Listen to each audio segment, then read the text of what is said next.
Hello बच्चों, पुनः welcome है आपका हमारे चैनल पर। बच्चों, कहते हैं कि जो व्यक्ति मेहनत करता है वो जीवन में सफल अवश्य होता है। लहरों से डरकर नौका पार नहीं होती, लहरों से डरकर नौका पार नहीं होती, और कोशिश करने वालों की कभी हार नहीं होती। तो जीवन में कभी भी कोशिश करना नहीं छोड़ना चाहिए, कोशिश करना बंद नहीं करना चाहिए, निरंतर कोशिश करते रहना ही चाहिए। मैं एक दिन देख रहा था अलख पांडे सर को, जो कि आप लोग भी जानते होंगे, फिजिक्स वाला के हैं फाउंडर और बहुत अच्छे टीचर भी हैं वो।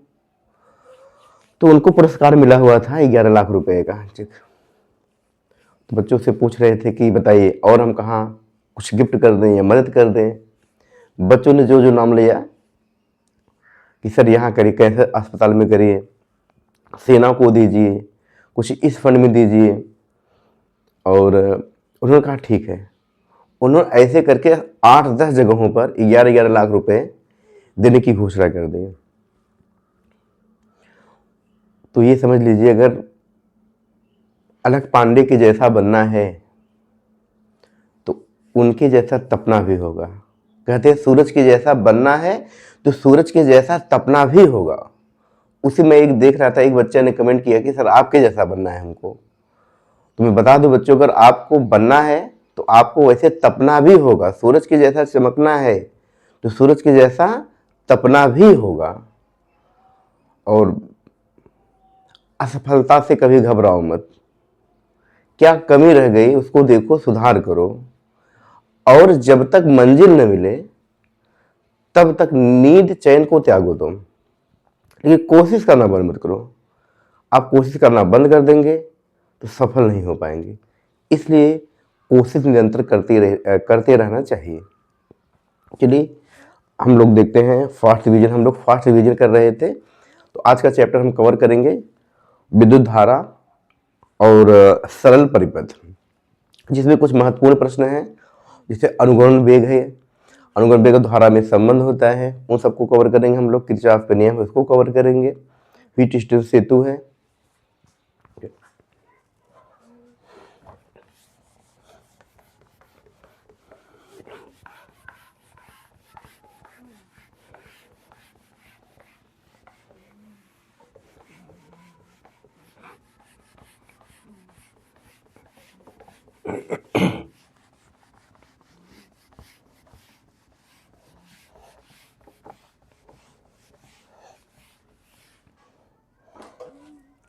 चैप्टर है वैद्युत धारा।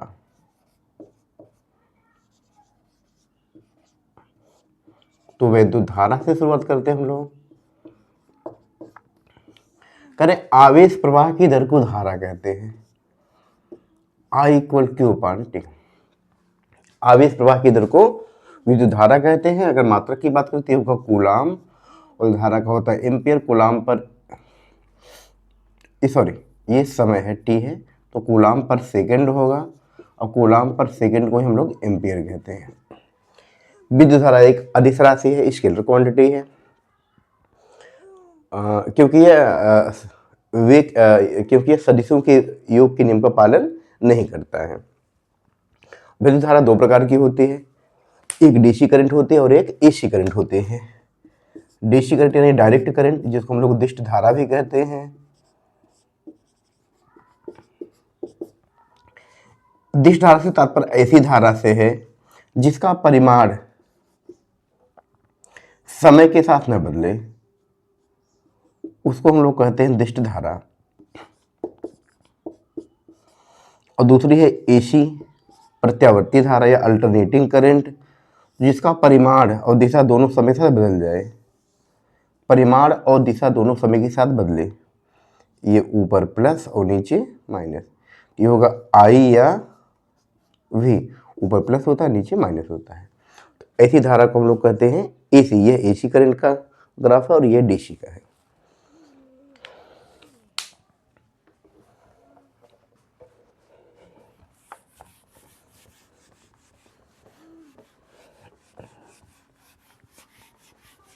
इसमें जो दूसरा सबसे महत्वपूर्ण है वह है अनुगमन वेग। अनुगमन वेग तो कभी कभी एक नंबर में आता है, तो डिफिनेशन पूछेगा आपसे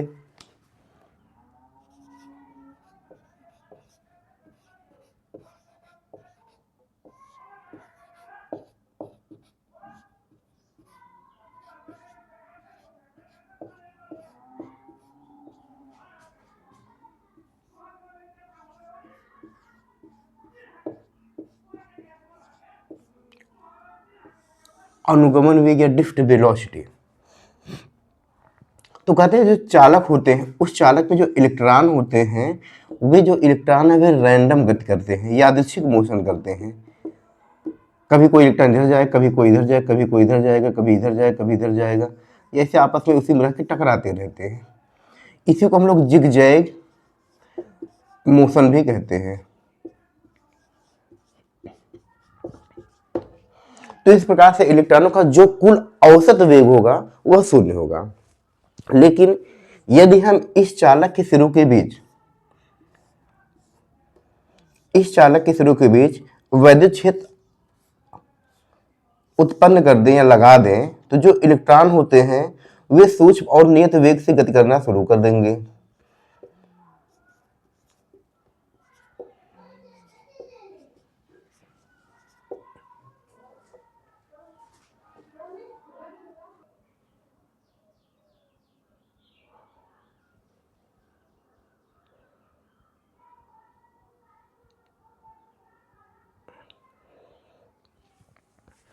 तो यह बच्चों धारा व अनुगमन वेग में संबंध है। I बराबर NeAVD।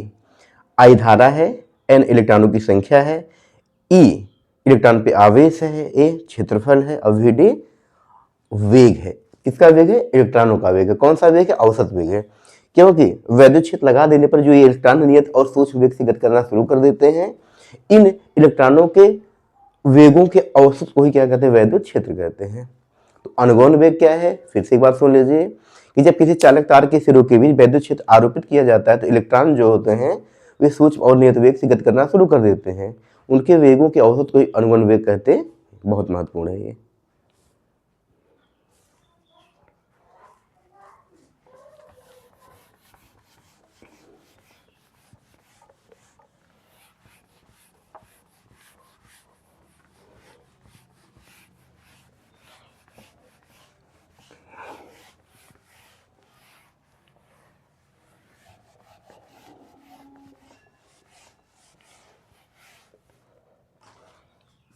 नेक्स्ट है अनुगमन वेग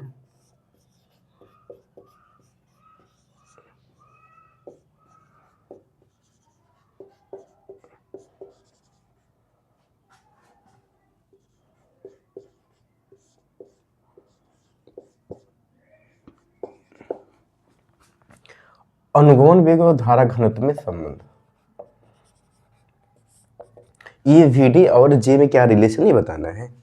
तो ये सूत्र भी हम लोगों ने पढ़ा। ये सूत्र होता है I बराबर NeAVD, जबकि धारा घनत्व होता है J बराबर I बटा A। एकांक क्षेत्रफल से निकलने वाले धारा को धारा घनत्व कहते हैं। ये 1 है, ये 2 है। तो समीकरण 1 से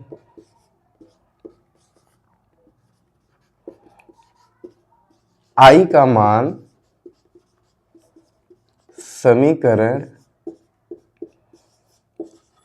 2 में रखने पर तो ये होगा J बराबर I की वैल्यू है NeAVD, ये होगा A से कट गया। J बराबर NeAVD, ये संबंध है अनुगमन वेग और धारा घनत्व में। J बराबर NeAVD। देख लीजिए बच्चों इसको भी, क्योंकि ये भी कभी कभी एक नंबर में आपसे पूछते हैं। और अगर धारा घनत्व पूछा जाए, धारा घनत्व होता है J इक्वल I/A। इसके मात्रक की बात करते हुए एम्पियर पर मीटर का स्क्वायर। धारा का एम्पियर और क्षेत्रफल का मीटर का स्क्वायर, तो एम्पियर पर मीटर स्क्वायर।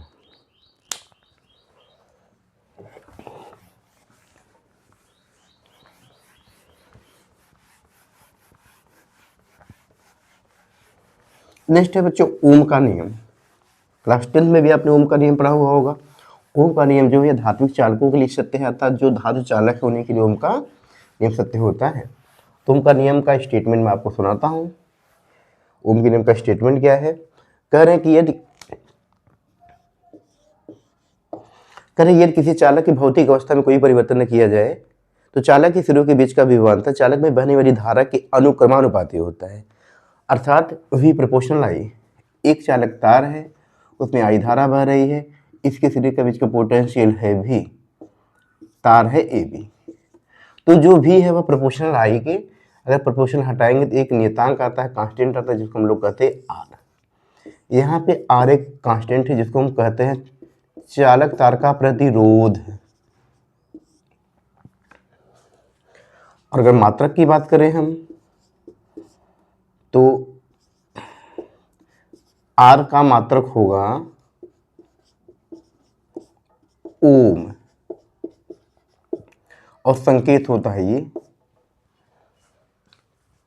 अवरोध, यानी एक प्रकार का प्रतिरोध है। जब किसी चालक तार में धारा बहती है, धारा के मार्ग में जो रुकावट होता है, जो अवरोध होता है, वह प्रतिरोध होता है। और ये प्रतिरोध जो है V अपान I के अनुपात के बराबर होता है। इसको वोल्ट पर एम्पियर भी कहते हैं और वही क्या है, ओम है।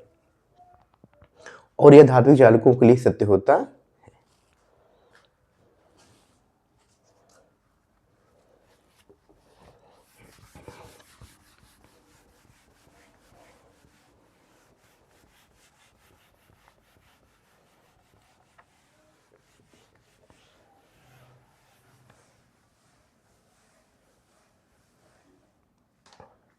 अगला है बच्चों विशिष्ट प्रतिरोध।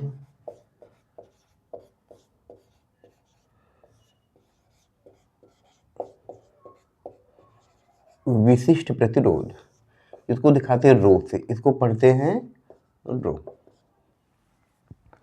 यह विशिष्ट प्रतिरोध तो ये होता है rho equal R A upon L, या यह होता है रो इक्वल ई अपान जे। अगर मात्रक की बात करें हम, विशिष्ट प्रतिरोध का मात्रक क्या होगा, तो ये रो का मात्रक होगा, आर का मात्रक होता है ओम, ए का मात्रक होगा मीटर का स्क्वायर, एल का मात्रक होगा मीटर। एक मीटर से मीटर कैंसिल हो गया तो मात्रक होगा ओम मीटर। संकेत रूप में ऐसे लिखते हैं। अगर चालक तार एक ही पदार्थ का बना है, उसकी लंबाई भले ही अलग अलग हो, जैसे एक चालक तार है, यह तार है कापर का, यह कापर का वायर है, तार है। इसको मैंने यहां से काट दिया, इसको मैंने यहां से काट दिया, तीन खंड हो गया। एक खंड ये हुआ, एक खंड ये हुआ, एक खंड ये हो गया। सबकी लंबाई अलग अलग है, सबकी लंबाई, तो सबका प्रतिरोध भी अलग अलग होगा। इसका प्रतिरोध कुछ होगा, इसका प्रतिरोध कुछ होगा, इसका प्रतिरोध अलग होगा। लेकिन अगर मैं कहूं तो सबका जो विशिष्ट प्रतिरोध होगा वह समान होगा, क्योंकि पदार्थ एक ही है। तो एक ही पदार्थ के भिन्न भिन्न लंबाई के चालक तारों का जो विशिष्ट प्रतिरोध होता है वह समान होता है।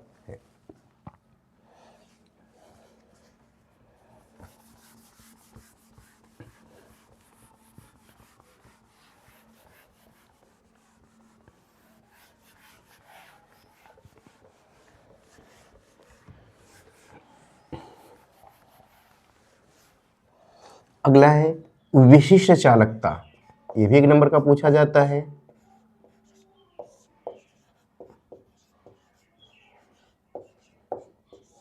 इसको हम दिखाते हैं सिग्मा से। विशिष्ट चालकता जो होती है विशिष्ट प्रतिरोधकता के अनुपात के बराबर होती है। रो की वैल्यू है R A upon E L, तो सिग्मा इक्वल होगा E L upon R A. मात्रक की बात करें तो सिग्मा का मात्रक बराबर एल का मात्रक होगा, एल है लंबाई, यानी इसका मात्रक होगा मीटर। आर है प्रतिरोध, मात्रक होगा ओम। ए है क्षेत्रफल मीटर का स्क्वायर, एक से ये कट गया, एक बटे ओम मीटर। ऊपर जाएगा ओम पे पावर -1 होगा, मीटर पे पावर -1 होगा, संकेत में ये ऐसे होगा। ये विशिष्ट चालकता, जिसका फार्मूला इसका मात्रक आपको याद होना चाहिए।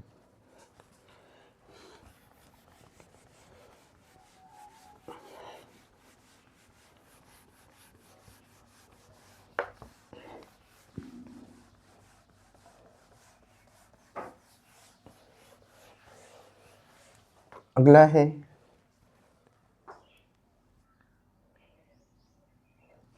वैद्युत ऊर्जा।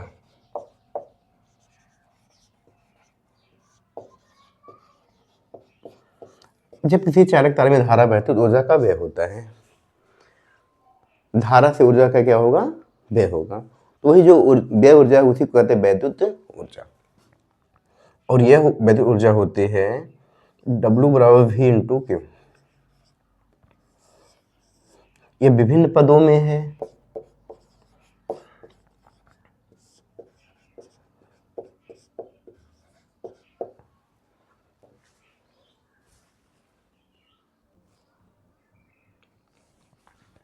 तो वैद्युत ऊर्जा होगी भैया W को V इंटू Q। ये विभिन्न पदों में लिखा जाएगा। तो VIT होगा, I2RT होगा, V2T/R होगा। विभिन्न पदों में से लिखने का तरीका, जैसे हमने कहा ये होगा V इंटू Q। सूत्र पढ़ा हुआ है आपने, विभव कार्य बटे आवेश होता है। तो ये W क्या होगा? V इंटू Q होगा। आपने पढ़ा हुआ है कि QIT VIT हो गया। इसी तरीके से अलग अलग बनाया गया है। VIT I2RT V2T/R, ये सब एक ही अलग अलग पदों में लिखा गया जूल। ये विभवांतर धारा में है, धारा प्रतिरोध में संबंध है, विभवांतर प्रतिरोध में संबंध है। और ये वैद्युत ऊर्जा है, ये जूल में। अगर इसको हमको कैलोरी में बदलना है इसी को, तो उसको उसमें ऊर्जा कहते हैं। कुछ विद्युत उपकरण ऐसे होते हैं जो विद्युत धारा को उष्मा में बदल देते हैं, जैसे इलेक्ट्रिक प्रेस हो गया, इंडक्शन हो गया, हीटर हो गया, ये उपकरण। तो उष्मा में बदलने के लिए जूल को कैलोरी में बदलने के लिए 4.2 से डिवाइड करते हैं। तो इन सब में 4.2 से डिवाइड कर देंगे तो किस में बदल जाएगा? कैलोरी में। अगला है वैद्युत शक्ति, जिसको सामर्थ्य कहते हैं। तो किसी वैद्युत परिपथ में ऊर्जा के व्यय होने की दर को वैद्युत शक्ति या सामर्थ्य कहते हैं। फार्मूला होता है W/T, P = W/T, क्योंकि W क्या है? वह कार्य या व्यय ऊर्जा है। तो W के अलग अलग मान दिए गए हैं, इन अलग अलग मानों को रखेंगे, T से डिवाइड हो जाएगा तो ये बचेगा। और ये चूंकि शक्ति है या सामर्थ्य है, इसलिए इसका मात्रक होगा वाट। ठीक है, उतार लीजिए आप लोग।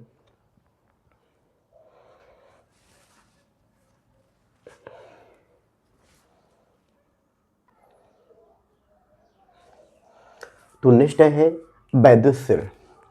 वैद्युत सेल एक ऐसी युक्ति होती है जो रासायनिक ऊर्जा को वैद्युत ऊर्जा में कन्वर्ट कर देती है, बदल देती है। वैद्युत सेल दो प्रकार की होती है, प्राथमिक सेल और द्वितीयक सेल, प्राइमरी सेल और सेकेंडरी सेल।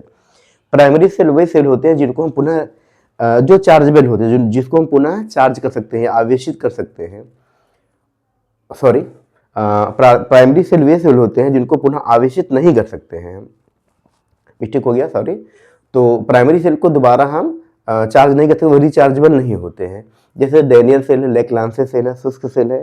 जबकि सेकेंडरी सेल वे सेल होते हैं जिसको आप पुनः चार्ज अनचार्ज कर सकते हैं। मतलब उसको बार बार आप वो डिस्चार्ज होगा तो भी चार्ज कर लेंगे, और चार्ज चार्ज डिस्चार्ज ये कर सकते हैं। वो होता है सेकेंडरी सेल या द्वितीयक सेल।